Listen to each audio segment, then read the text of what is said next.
धनबाद नगर निगम चुनाव पिछली बार द्वितीय स्थान पर रहे शमशेर आलम ने आज अपने कार्यालय में प्रेस कॉन्फ्रेंस आयोजित किया, जिसमें उन्होंने कहा कि धनबाद के मेयर चंद्रशेखर अग्रवाल उन्हें अब कोई नहीं बचा सकता, क्योंकि वह घोटाले में उजागर होने वाले हैं। डबल इंजन की सरकार थी, डबल इंजन का ये मेयर है, इसकी सदी पर आप हो गए। केंद्र में इनकी सरकार थी, भाजपा की सरकार, झारखंड में भी भाजपा की सरकार। इनके जो गुरु थे पूर्व मुख्यमंत्री रघुवर दास जी, जिस तरह वो हाथी उड़ा रहे थे पूरे झारखंड में, उसी तरह आपके मेयर भी धनबाद में हाथी उड़ाते रह गए। आज देखिए ना, बेकारी कितना है, बेरोजगार कितना है इस नगर निगम क्षेत्र में। 5000 नौजवान शिक्षित बेरोजगार नगर निगम के ठेकेदारी के लिए रजिस्ट्रेशन करवाए हुए थे। उस काम को जो छोटा छोटा काम किया करते थे वो नौजवान 2 लाख, 4 लाख, 5 लाख, 10 लाख तक का ठेकेदारी चाहता था कि नगर निगम से मिलेगा तो उस विकास के काम में हम हाथ बढ़ाएंगे, हमारी रोज़गार मिलेगा, हम बेरोज़गार हैं।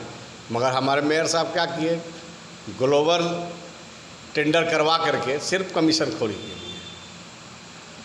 नीचे तबके के जो नौजवान थे वो इस 5 साल के दरमियान मारा गया, बेरोज़गारी से मारा गया। जिसको रोज़गार मुहैया होनी चाहिए थी, यहाँ की जनता को जो पानी मुहैया होनी चाहिए थी, जनता की बात करने वाले ये बेईमानी है, एकदम झूठ बोल रहे हैं। ये हमेशा झूठ बोलते हैं। इस तरह के झूठ बोल करके बोले थे कि हम सारा तनख्वाह कोरोना आपदा में हम देंगे। पता चला कि ये लिख करके दिए थे कि हम 1 रुपया भी नहीं लेंगे।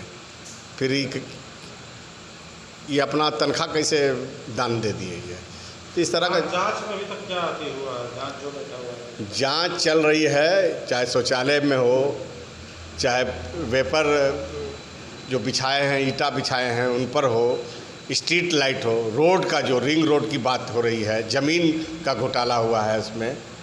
और रिमकी कंपनी जो है आई है, उस जो कमीशन खोरी किए हैं, निश्चित रूप से जब जांच का पर्दा खुलेगी ना तो मेयर साहब 18 तारीख से पहले जो कुर्सी में बैठे हुए हैं ना, 18 से पहले ही जेल में चले जाएंगे। जाना चाहिए था इनको।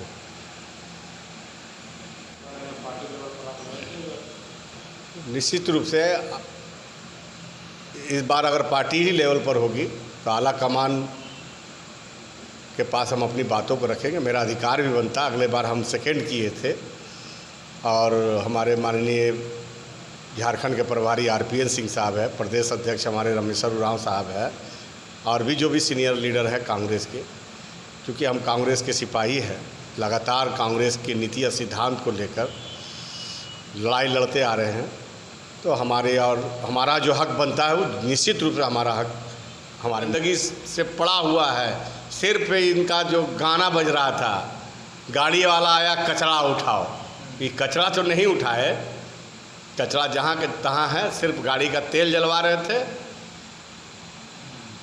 और इनके पास कोई विज़न नहीं था।